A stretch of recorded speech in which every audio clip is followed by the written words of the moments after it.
Let's explain how international trade increases total surplus and improves efficiency using imports as an example. This is the plasma TV market, and in the domestic market, $3,000 is the price for plasma TVs. This is the equilibrium price in the domestic market, and 400 TVs are bought and sold.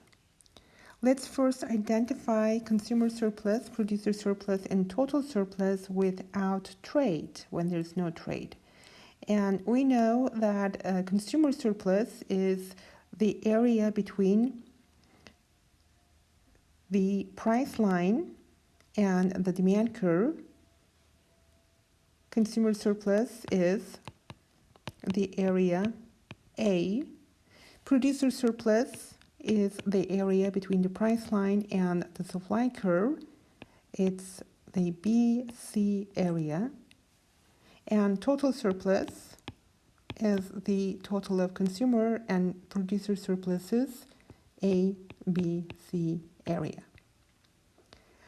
Now let's say there is free trade, and in the international markets, plasma TVs are sold at $1,500.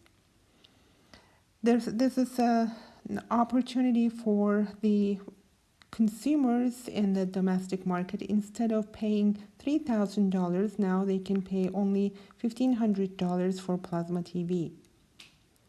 So when we open to international trade, now the world plasma TVs are available in the domestic market, and the price for consumers goes down to $1,500. At this lower price, more buyers will be willing to buy plasma TV. Quantity demanded will increase to 600 units.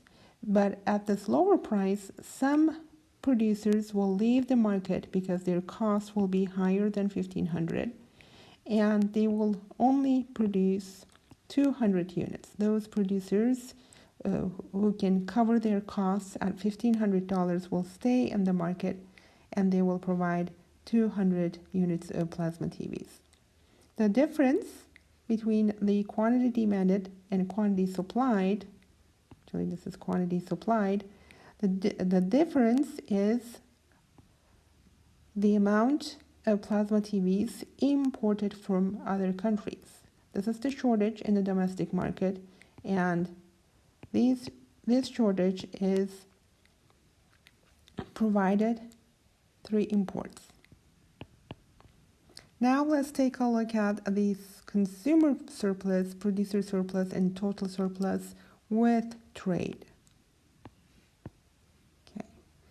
Now the new price line is at $1,500. Now we have the world price, and now consumers will gain because consumer surplus is the area between the price line and the demand curve. Initially, with no trade, we only have these buyers participating in the market, but at lower price, $1,500, additional buyers will enter the market, and they will gain. So the area between the price line and the demand curve, this area here, will be our consumer surplus. And that area is A, B, D, E area. But consumers gain. On the other hand, producers will lose. As you see here, only these consumers will participate in the market at this lower price, and their producer surplus will shrink. So the producer surplus area will be only area C. But overall, if you look at the total surplus area, the total surplus area is the total of consumer surplus and producer surplus. So that is A, B, C, D, and E. Initially, with no trade, we did not have the DE area. So that area is called gains from trade.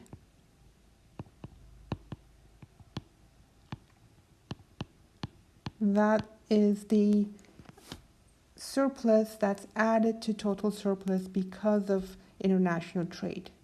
Once again, do we have winners and losers as a result of imports?